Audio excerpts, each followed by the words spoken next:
오늘 우리가 함께 볼 하나님의 말씀은 창세기 45장 1절로부터 8절까지입니다.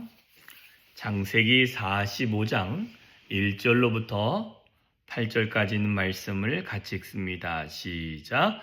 요셉이 시종하는 자들 앞에서 그의 정을 억제하지 못하여 소리질러 모든 사람을 자기에게서 물러가라 하고 그 형제들에게 자기를 알리니 그때에 그와 함께한 다른 사람이 없었더라. 요셉이 큰 소리로 우니 애굽 사람에게 들리며 바로의 궁중에 들리더라. 요셉이 그 형들에게 이르되 나는 요셉이라. 내 아버지께서 아직 살아 계시나이까? 형들이 그 앞에서 놀라서 대답하지 못하더라.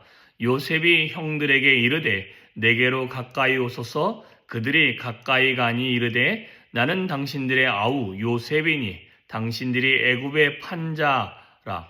당신들이 나를 이곳에 팔았다고 해서 근심하지 마소서. 한탄하지 마소서. 하나님이 생명을 구원하시려고 나를 당신들보다 먼저 보내셨나이다. 이 땅에 2년 동안 흉년이 들었으나 아직 5년은 밭 갈지도 못하고 추수도 못할지라.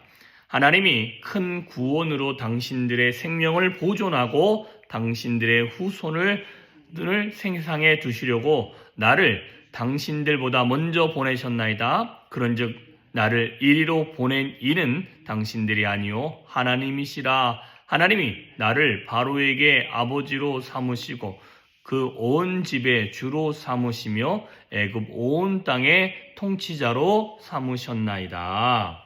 아멘. 네, 오늘 본문에 보면 우리가 좀 살펴볼 수 있는 것들이 있습니다. 요셉이 이제는 드디어 자신의 정체를 설명하게 되어집니다. 그리고는 뭐라고 말합니까? 나는 당신들이 이곳에 팔았던 요셉이라는 것입니다. 그런데 이 이야기를 들었을 때에 요셉의 형들은 놀라게 되어지고 가까이 하지도 못하고 대답하지도 못하게 되어지는 모습이 나오게 되어집니다. 이때에 요셉이 내게로 가까이 오라고 하면서 다시 한번 자신이 요셉임을 밝히고 또한 아버지가 잘 계시는지 다시 한번 물어본 다음에 뭐라고 얘기하냐면 이렇게 말을 합니다. 나를 이곳에 팔았다고 해서 근심하거나 한탄하지는 마십시오.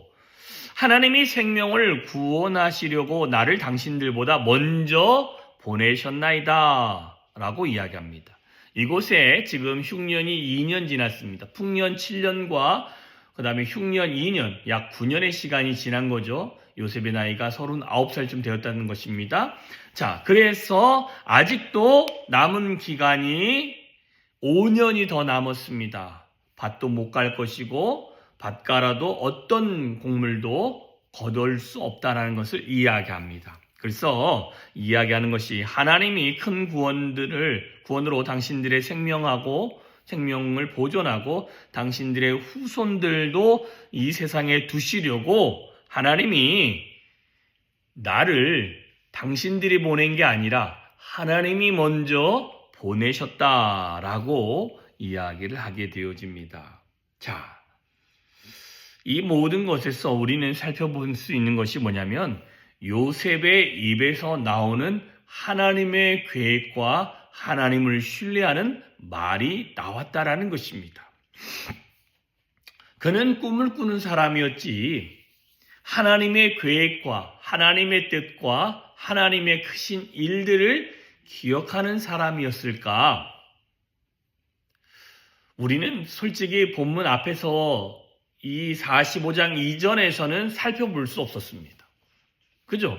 그가 뭐 그런 말을 했으면 이 사람이 그런 걸 깨달았구나라는 것을 알 수 있지만 그러나 그는 17세부터 39세까지의 모습 안에서 하나님이 그들 안에서 역사하셨으며 하나님의 계획이었다라는 것을 깨달은 것을 알 수 없었습니다. 그런데 그가 어느 시점에 깨달았을까라는 것을 봤을 때는 흉년이 찾아오는 1년과 2년 사이가 아니었을까 싶습니다. 왜 그러냐면 풍년이 7년이었는데 그 7년 동안 애굽이라는 나라는 곡식을 준비했지만 다른 지역은 그냥 늘 보편적인 삶을 살았기 때문에 그들이 1년도 되기 전에 곡식을 사러 내려오는 모습을 보고 이곳에 곡식을 가득 채우게 한 것도 하나님의 계획이었고 또 곡식을 사러 오는 거 보니 내가 누군가의 생명을 대신해주고 그들의 책임을 져주는 입장에 있는구나. 그렇잖아요. 요셉이 곡식을 안 판다고 하면요. 주변에 있는 모든 나라가 그죠? 어떻게 되겠어요? 다 죽게 되겠죠. 아니면 내가 당신의 종이 될 테니 제발 좀 해달라고 하는 그런 것들을 목격하고 경험했겠죠. 그래서 그가 깨달은 겁니다. 형들이 한 번만 온 것도 아니고 벌써 2번의 곡식을 사러 오면서 보면서 이 안에서 하나님이 일하시고 계시는구나. 이들이 이곳으로 내려올 수밖에 없구나. 왜? 2년도 안 됐는데 벌써 곡식 사러 2번 내려왔다는 소리는 이들의 재물이 조금 있으면 없어질 거라는 것을 첫 번째부터 알게 되겠죠. 그러니 어찌 보면 재물을 더 채워가지고 보낸 거일 수도 있고 다음에 올 때 그거 가지고 다시 사러 오라는 것일 수도 있잖아요. 어찌됐든 그런 상황이 되니 하나님의 뜻이 예전에 꾼 꿈을 그가 첫 번째에서 확인했잖아요. 그 다음에는 아버지가 내려오겠구나 하는 것도 알겠죠. 그리고 이 흉년이 길 거라는 것도 알고 있고 이 모든 것이 하나님이 정하신 거구나. 그러면서 그가 깨달은 게 형들이 나를 보낸 게 아니라 하나님이 이 가정 안에 이 긴 시간 후에 흉년이 들어서 모든 사람이 힘들어하고 모든 사람이 어려워할 때 내가 이들의 구원자로 높은 자리에 있어서 이들을 책임질 수 있구나 하는 것을 깨닫게 되어졌다는 것이죠. 말을 장황하게 했지만 요셉이 하나님의 계획을 깨달았고 입으로 선포하게 된 것처럼 우리도 우리의 삶에서 하나님을 경험하고 하나님을 만나고 상황에서 어긋맞고 그 다음에 풀어지면서 이전에 하나님이 나와 함께 하시면서 말씀하신 것을 경험할 때마다 뭐라고 고백하겠습니까? 미리 하나님이 나에게 이걸 이렇게 언지를 해주시고 깨닫게 하시고 알게 하셨구나 라는 것을 우리가 깨닫죠.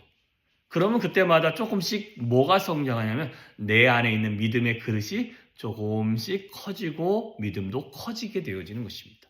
그리고는 철든 사람의 입에서는 뭐라고 하냐면 이 모든 것이 하나님의 은혜였습니다 라고 고백하게 되어지는 것입니다. 그런데 그 안에서 철을 못 들으면 뭐라고요?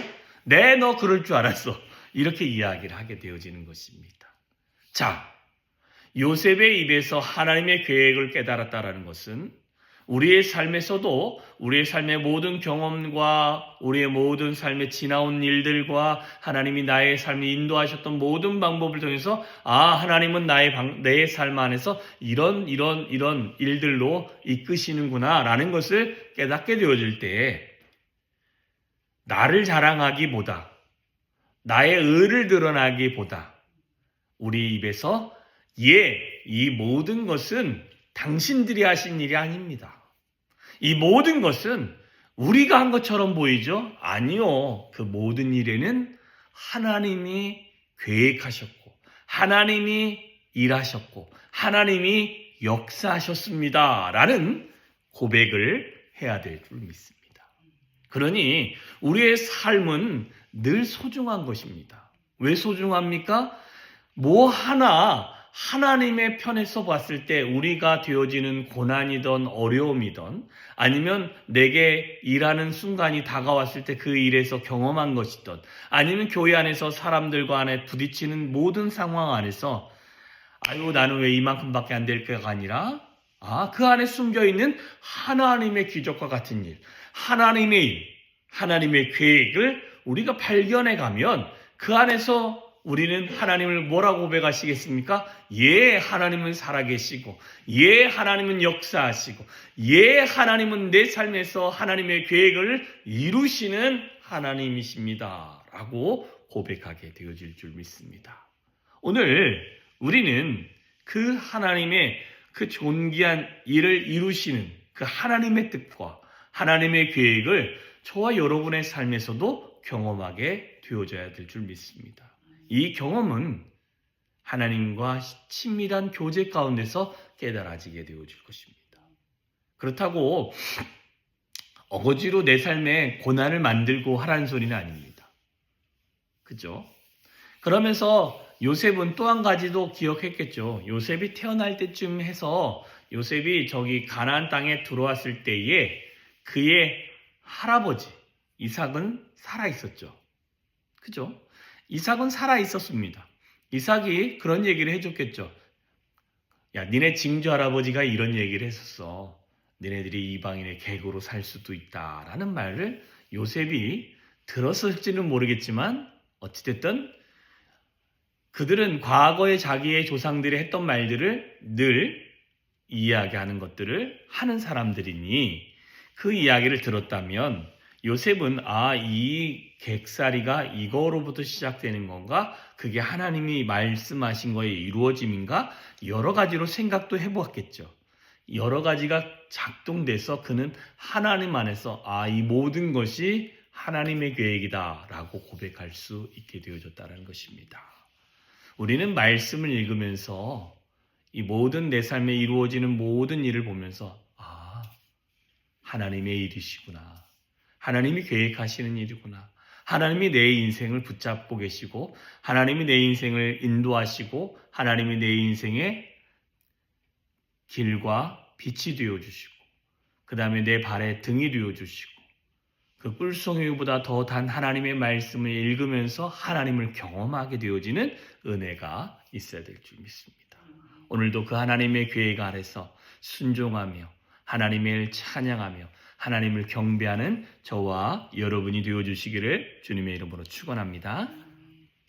기도하겠습니다. 참 좋으신 하나님 아버지 감사합니다. 복된 하루를 허락하셨습니다. 하나님, 오늘도 이 존귀한 하루 가운데 주를 만나고 경험하는 존귀한 하루가 되어지게 하여 주시옵시고 하나님이 모든 삶을 인도하시며 하나님이 모든 삶에 역사하시는 은혜가 임할 수 있도록 주여 함께하여 주셔서 요셉이 하나님의 계획과 하나님의 뜻과 또한 그들의 형들의 가정과 아버지의 가정을 책임지는 일이 사람의 뜻이 아니라 사람의 계획이 아니라 하나님의 계획과 하나님의 뜻을 이루어지는 그 이름을 그가 알고 고백한 것처럼 우리의 삶에서도 하나님의 뜻과 하나님의 방법임을 알고 고백하고 찬양하고 경배하고 그의 이름을 높여드릴 수 있는 우리들이 되어질 수 있도록 주여 은혜 위에 은혜로 더하여 주십시고 모든 순간 하나님의 은혜임을 고백할 수 있는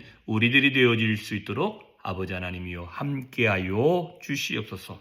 오늘 한 날도 주여 붙들어 주시고 인도하시고 하나님께서 크신 사랑으로 우리와 함께하여 주시옵소서. 주님만을 찬양합니다. 예수님의 이름으로 기도했습니다. 아멘.